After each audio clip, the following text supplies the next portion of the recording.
អណាកូនណាយកូនដេកទៅប្រលឹងពេលពើកូនកុំយំម្ដាយច្រៀងបំពេកូនមាសមុំកូនណាយកុំយំខ្លាចសត្វខំឯសាន់សេមនុស្សមានពីរយ៉ាងម្ដាយច្រៀងត្រដាងឲ្យកូនចាំបើកូនធំឡើងត្រូវចំណាំម្ដាយនឹងច្រៀងផ្ដាំដូចឆ្នេរថាសត្វទេមួយនោះគឺ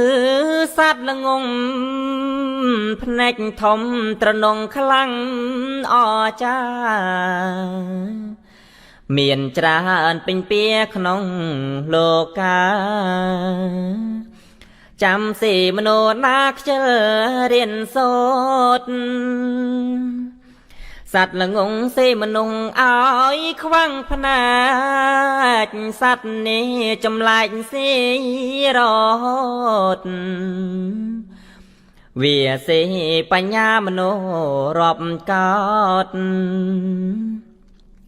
ខ្ជិលមិនរៀនសូត្រល្ងងសេបាន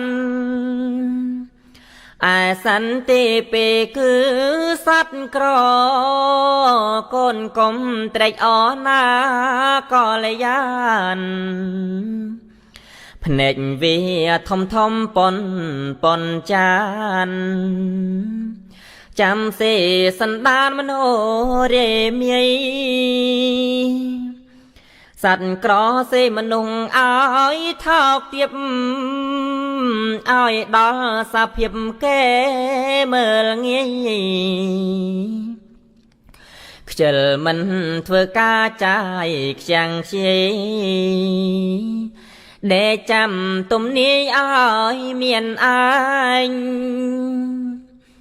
ណែកូនសំឡាញ់ថ្លើមប្រមាត់ល្ងងក្រកាយក្តាត់ពូកែស្វែង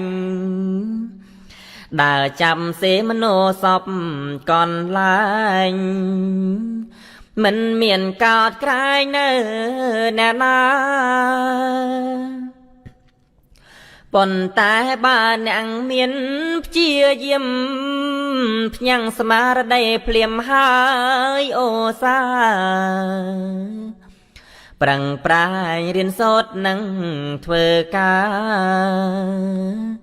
មិនមានប្រាថ្នានឹងសេឡាយ